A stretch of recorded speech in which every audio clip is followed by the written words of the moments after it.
xibaar yu wér te wóor ca tàng ba abonnez-vous pour ngeen di mën di jot suñuy vidéo. jërë ngeen jëf ci ànd gi ak ñun ci chaîne bi di Buzz 221 HD jàngkatu xasida bii di As Jonn moom mii di jëlaat koy teg loxo ngir nag mbirum association des malfaiteurs acte contre nature ak yeneen chef d'inculpation daan nañ koy nag génne ci cellule am alxames bi ca prison bu Rebeuss ginnaaw bi daal ko yónni ca yóbbu ca tribunal de grande instance de Pikine Guédiawaye ak yeneen ñett ci ñi nga xam ni ay présumés partenaires sexuels am lañ.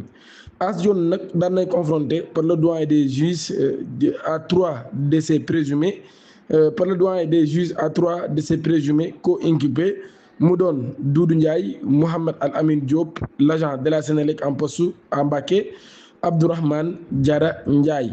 chanteur religieux bii nag di As Jonn daan na écroué pour des faits d'association de malfaiteurs acte contre nature ak autres chefs d'inculpation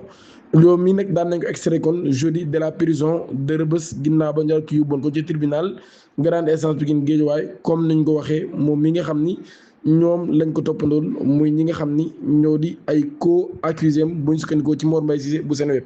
kon enquête boobee nañ xam leen tamit ma ngay wéy ginnaaw bi nga xamee ni ña ngay diglu ñi ci bokk di leen diglu kon ci fond lépp boobu lépp dossier nag amaan na sax beneen arrestation bu bees mu doon téeméeri nit ak benn boo xam ni jàpp nañ ko ci mbir mi muy 101e arrestation ci boobee lem mbir nga xam ni moom moo ñeel As Jonn Pape Cheikh Diallo Djiby Dramé ak ñi nga xam ni ñooñu lañ àndal ci boobee lépp réseau ñu jàpp ni dañuy def mbirum ñaawteef rawatina mbirum góor jigéen maanaam kon mbirum borom ñaari tur yi ñu jàpp ni dañ koy def ñoom ci seen biir di seq ci seen bopp ci ay góor